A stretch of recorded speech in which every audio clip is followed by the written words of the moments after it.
Hello students, आज का हमारा जो पाठ्यक्रम से पार भाषा C4 टॉपिक है। C4 जो पेपर है उसका आज का टॉपिक है मौखिक भाषा के साधन तथा मौखिक भाषा का महत्व। कल हमने देखा था कि मौखिक भाषा क्या होती है और इसकी क्या क्या उपयोगिता है हमारे जीवन में। आज हम देखेंगे कि जो मौखिक भाषा के प्रमुख साधन हैं वो क्या हैं। इसका मतलब होता है मौखिक भाषा के प्रमुख साधन का मतलब किन किन माध्यमों से हम जो मौखिक भाषा है उसको सीख सकते हैं। और दूसरा टॉपिक है हमारा मौखिक भाषा का महत्व क्या होता है, क्या इम्पोर्टेंस है इसकी हमारे जो जीवन है उसमें। तो सबसे पहले हम देखेंगे मौखिक भाषा के साधन। मौखिक भाषा के साधन से तात्पर्य कि मौखिक भाषा को हम किन किन चीज़ों से सीख सकते हैं या हम बालकों में इसको इम्प्लांट करना चाहते हैं, सिखाना चाहते हैं, तो हम इनको किस तरह से बालकों को सिखाएंगे कि मौखिक भाषा किस तरीके से वो बोलें या किस तरीके से अपने विचारों को प्रकट करें। इनके लिए कौन कौन सी जो टूल्स हैं उनको हम अप्लाई कर सकते हैं। तो सबसे पहले है इसमें कहानी कथन। आप सभी जानते हैं कि सब बच्चों को कहानी सुनने का बहुत शौक़ होता है। अक्सर हम जब छोटे होते हैं तब बाबा दादी से कहानियाँ सुनते हैं, रात को नाना नानी से कहानियाँ सुनते हैं। तो ये जो कहानियाँ होती हैं हमारे जीवन में महत्वपूर्ण स्थान रखती हैं, क्योंकि अगर अब आप इन कहानियों को देखोगे तो उसमें बचपन में एक चीज़ हमें समझ में नहीं आती थी कि ये इससे क्या शिक्षा मिलती है। ये हमें लाइन हमेशा याद रखनी पड़ती थी, लेकिन आज हम उस महत्व को समझते हैं क्योंकि कहीं ना कहीं वो हमारे अंदर मूल्यों का निर्माण करते हैं। तो जो कहानी कथन होता है, तो आप कहानी के अंत में हमें बताते हैं इस कहानी से हमें ये शिक्षा मिलती है कि, तो बचपन में सबसे मुश्किल जो क्वेश्चन हुआ करता था वो शायद वही होता था कि इस कहानी से हमें क्या शिक्षा मिलती है, क्योंकि ये जो क्वेश्चन का आंसर है वो बच्चों को बना कर देना पड़ता था। बाकी सबके उत्तर तो उस कहानी में होते थे, वो याद हो जाते थे, लेकिन क्या शिक्षा मिलती है ये हमें याद नहीं हो पाता था। तो उसमें क्या होता है कि जब आपसे पूछते हैं कि क्या शिक्षा मिलती है, तो हम हमारे विचारों की अभिव्यक्ति करते हैं, हम अपने विचार बनाते हैं कि हमें इससे क्या शिक्षा मिली, हमें क्या करना चाहिए और क्या नहीं करना चाहिए, या किस तरीके से अपने जीवन को जीना चाहिए। इस तरह की कोई शिक्षाप्रद कहानियाँ उसमें होती थी। दूसरा है कहानी अब कहना। तो जब हम कहानी को कहते हैं तब हम अपने आप ही कहीं ना कहीं वाक्य का निर्माण करना, वाक्य में सही तरीके से उचित शब्दों का प्रयोग करना और उससे संबंधित अन्य जो महत्वपूर्ण बिंदु हैं उन पे हम चिंतन करते हैं और उसके बाद हम कहानी कह पाते हैं, यानी कि कहानी कहने में सक्षम होते हैं। तो ये बहुत ज़रूरी है कि आप बच्चों को कहानियाँ सुनाएं भी सही और बच्चों से कहानियाँ सुने भी सही। वो बहुत अच्छी अच्छी कहानियाँ सुनाते हैं, बना बना के सुनाते हैं। उनको लगता है कि जितना इमेजिनरी चीज़ें हैं वो हम देखना जानते हैं, उनकी जो कल्पना की उड़ान होती है वो बहुत ऊंची होती है। वो चांद से घोड़ा उतार सकते हैं, परियों को चांद पे, और खुद परियों के साथ जा सकते हैं। तो उनकी जो इमेजिनरी पावर होती है, क्योंकि उनको हर चीज़ उस वक्त वास्तविक लगती है, सब चीज़ यथार्थ लगती है, तो वो बहुत ही एक जो हम कह सकते हैं गोल्डन एज होती है। तो उस समय बहुत अवसर देने चाहिए बच्चों को कहानियाँ सुनाने के भी, और उनको कहानियाँ आप भी सुनाएं, बच्चों से सुने भी सही। तो ये अपने आप में उनमें मौखिक भाषा को उत्पन्न कर देगा। मौखिक भाषा, क्योंकि उसको जिज्ञासा उत्पन्न होगी नई चीज़ें सीखने की, वो अभ्यास करेगा, उसका अनुकरण करेगा और कहानी कहने में सक्षम हो जाएगा। फिर है स्वतंत्र आत्म प्रकाशन का अवसर। आत्म प्रकाशन का मतलब ही वही है कि जो हमारे अंतर मन में विचार चल रहे हैं हम स्वतंत्र रूप से दूसरे के सामने उसको रख सकें। हमारी आत्मा का जो प्रकाश है वो हम दूसरों तक भी पहुंचा सकें। तो इसका अवसर भी कौन देता है? मौखिक भाषा ही देता है। तो फिर अगर आप इसमें और समझना चाहें तो आप इस तरीके से समझ सकते हैं कि हमारा जो चिंतन होता है, जिसे दर्शन शास्त्र का एक प्रमुख अंग माना जाता है, जब हम चिंतन जो करते हैं उस चिंतन को लिखना, तो उस चिंतन को करने के लिए जो ज्ञान आवश्यक होता है वो मौखिक भाषा जब आपके अच्छी होगी, और मौखिक भाषा कब अच्छी होगी? जब आपके पास शब्द का भंडारण बहुत अच्छा होगा। तो और उसको आप कितना प्रभावशाली तरीके से बोल सकते हो, अपने आप को कितना अच्छे से रिप्रेजेंट कर सकते हो, अपने जो विचार हैं वो दूसरों को कितना अच्छे से बता सकते हो, उन आधारों पर आपका आत्मा का प्रकाशन होता है। फिर थर्ड पॉइंट है इसमें सामूहिक परिचर्चा। अगर इस सामूहिक परिचर्चा को आप अगर एक लाइन में समझना चाहो तो ग्रुप डिस्कशन जिसे हम कहते हैं, तो ग्रुप डिस्कशन में यही होता है, अगर आप मैनेजमेंट में या किसी में अन्य में पढ़ाई करते हो जहाँ पर आपको आपकी बातों से दूसरों को कन्विंस करना है और उनको मनाना है किसी काम को करवाने के लिए, तो आप कितना प्रभावशाली और सामूहिक चर्चा परिचर्चा, ये एक अपने आप में वहाँ पे 5 या 10 नंबर का एक टॉपिक होता है। एक टॉपिक दे दिया जाता है और बिठा दिया जाता है समूह में और विचार प्रस्तुत करने होते हैं, तो आप अपने विचार कितने अच्छे तरीके से प्रस्तुत कर सकते हो, सामने वाले के विचारों पर किस तरीके से हावी हो सकते हो, ये सारी चीज़ें इसमें शामिल की जाती हैं। फिर है गद्य तथा पद्य पाठ। तो हम जानते हैं कि जो ये दोनों विधाएं हैं गद्य पाठ की और पद्य पाठ की, ये अलग अलग तरीके की होती हैं। गद्य होती है वो ब्लैंक वर्स में, यानी कि राइमिंग नहीं होती, उसमें कोई लय का ध्यान नहीं रखा जाता, बस उतार चढ़ावों का ध्यान रखा जाता है। जबकि पद्य पाठ जो होते हैं वो बहुत कठिन होते हैं, उनमें राइमिंग का ध्यान रखना पड़ता है, शब्दों के चयन का ध्यान रखना पड़ता है और अलंकार और अन्य विधाएं उसमें डाल दी जाती हैं। तो पद्य पाठ इन दोनों के माध्यम से भी बच्चों को हम या छात्र छात्रा को हम मौखिक भाषा सिखा सकते हैं। फिर होता है अंत्याक्षरी। अंत्याक्षरी अलग अलग तरह की होती है, जैसे कि आप खेल सकते हैं, जो हम गाने की खेलते हैं वो तो एक सामान्य प्रकार है। इस गानों की अंताक्षरी के अलावा भी हम स्पेलिंग्स की अंताक्षरी खेलते हैं, शब्दों की अंताक्षरी खेलते हैं। किसी सफ़र में जब हम कहते हैं कि अलग अलग शहर आएंगे तो उनके नाम बताओ, उसके हिसाब से हम अंताक्षरी खेल सकते हैं। यानी कि जो अंत अक्षर से शुरू होता है वही अंत्याक्षरी होती है, तो वो आप किसी भी तरीके की खेल सकते हैं। फिर है प्रश्नोत्तर। तो प्रश्नोत्तरी में जनरली आप क्वेश्चन पूछेंगे और बच्चे उसका जवाब देंगे, तो वो जो क्वेश्चन पूछना और उसका जवाब देना, प्रश्न और उत्तर, इन दोनों को जब मिला दिया जाता है तो वो प्रश्नोत्तरी का एक भाग बन जाता है। और प्रश्नोत्तरी में अलग अलग जब इस तरह से पूछे जाते हैं कि आप क्या समझते हैं, आपके विचार में क्या है, तब कहीं ना कहीं हम उनके विचारों की अभिव्यक्ति को सुनना चाहते हैं। फिर है पहेलियाँ। तो पहेलियाँ निर्माण करते हैं, तो ये भी एक बहुत इंटरेस्टिंग टॉपिक लगता है बचपन में, कि कोई हिंट दे दिया जाता है अलग अलग तरीके से। और पहले तो ये इसमें शामिल होती थी क्या, हिंदी की जो किताबें रहती थी उसमें एक थाला मोतियों से भरा, सबके सिर पर औंधा धरा, जैसे जैसे थाल फिरे मोती उससे एक ना गिरे। तो ये उदाहरण है एक पहेली का और इसका जवाब आप मुझे ज़रूर बताइएगा कि क्या होगा।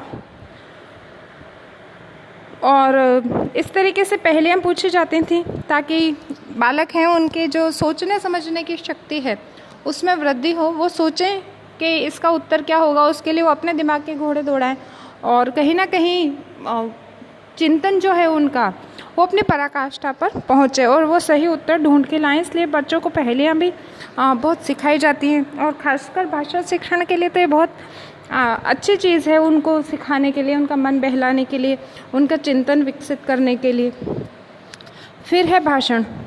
तो जो आप जानते हैं कि जो अगर आप बात करें व्याख्यात्मक इसकी शिक्षण की, जिसमें आपको व्याख्या करनी होती है, उसमें भी हमें कहीं ना कहीं भाषण देना होता है। जो टीचर आते हैं वो जब आपको पढ़ाते हैं कक्ष में व्याख्यान विधि से, तो वो भी एक तरीका भाषण का स्वरूप ही होता है। और अगर आप सिंपल तौर पे जानें तो जो नेता भाषण देते हैं चुनावों से पहले और चुनावों के बाद, तो वो देते ही नहीं हैं, उनको ज़रूरत नहीं रहती चुनाव के बाद भाषण देने की। उसके बाद तो आपको मिलना पड़ेगा उनसे, और नहीं तो भाषण देने, वोट लेने से पहले वो आपके पास खुद आ जाते हैं। तब वो बड़े बड़े वादे करते हैं, हमें उनकी जाल में फंसा लेते हैं, आप हमें ही वोट करिए, हमारी पार्टी ये करेगी, हमारी पार्टी वो करेगी। और जब चुनाव ख़त्म हो जाता है तो फिर कोई पार्टी नहीं आती उन वादों को पूरा करने के लिए। लेकिन इसमें जो ध्यान देने वाली बात क्या है, ध्यान देने वाली बात ये है कि जो भाषण है उसमें जो प्रभावशाली बातें वो करते हैं और आपको कन्विंस कर लेते हैं, तो वो किसका उदाहरण है, वो मौखिक भाषा का ही एक साधन।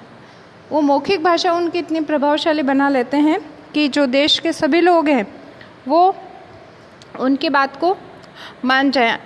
आपने अगर ध्यान दिया हो, क्योंकि अभी कोरोना काल चल रहा है, इसी वजह से ऑनलाइन टीचिंग चल रही है, लेकिन कोरोना काल में कुछ टाइम पहले नरेंद्र मोदी जी ने आह्वान किया था कि सभी लोग अपने घर में दिए जलाएं, और उनका भाषण हमेशा ही इतना प्रभावशाली रहता है कि चाहे व्यक्ति कांग्रेस का हो चाहे बीजेपी का हो, हर व्यक्ति उनकी बात मानता है।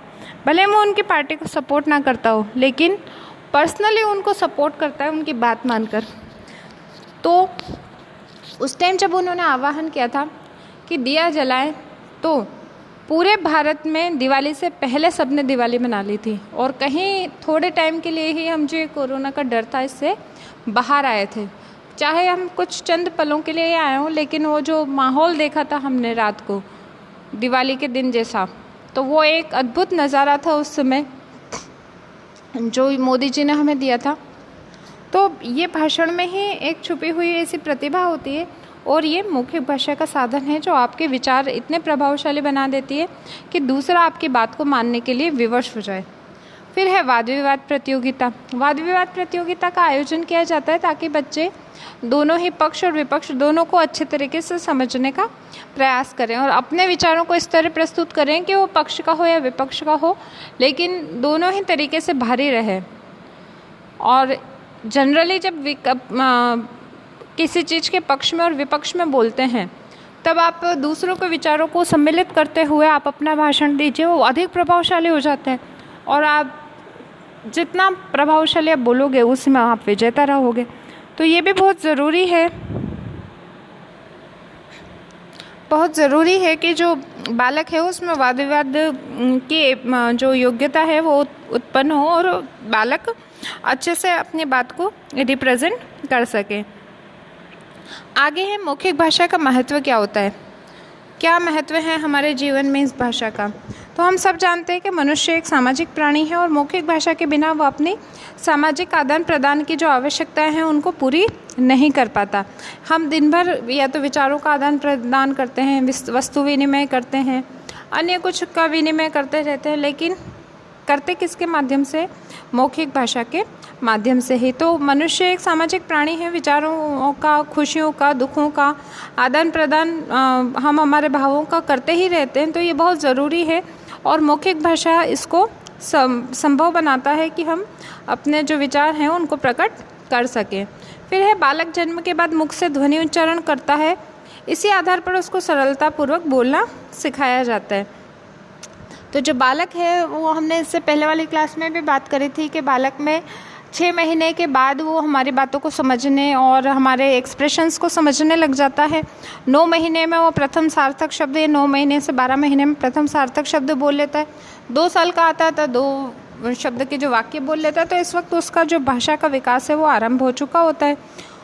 और इस भाषा के विकास में जो बालक है वो कोशिश करता है कि उसके जो वोकल कोड्स हैं वहाँ से साउंड्स निकलते हैं और उसी को ही आधार बनाकर हम उसको बोलना सिखाते हैं। अनुकरण, जिज्ञासा, तत्परता के माध्यम से बालक जो है वो जल्दी ही बोलना सीख जाता है। और कक्षा जब उसकी शुरू होती है, स्कूल वो जाने लगता है नर्सरी में, तब तक वो 3 साढ़े 3 साल की उम्र में काफ़ी कुछ बोलने लग जाता है। 3000 शब्दों के आसपास का भंडारण उसके पास होता है और अपने जो सामान्य ज़रूरतों के जितने भी वाक्य हैं उनका प्रयोग करने लग जाता है। फिर है नेक्स्ट पॉइंट इसमें, मौखिक भाषा के माध्यम से अशिक्षित व्यक्ति भी अपने मन के भाव तथा विचारों को प्रकट कर सकता है।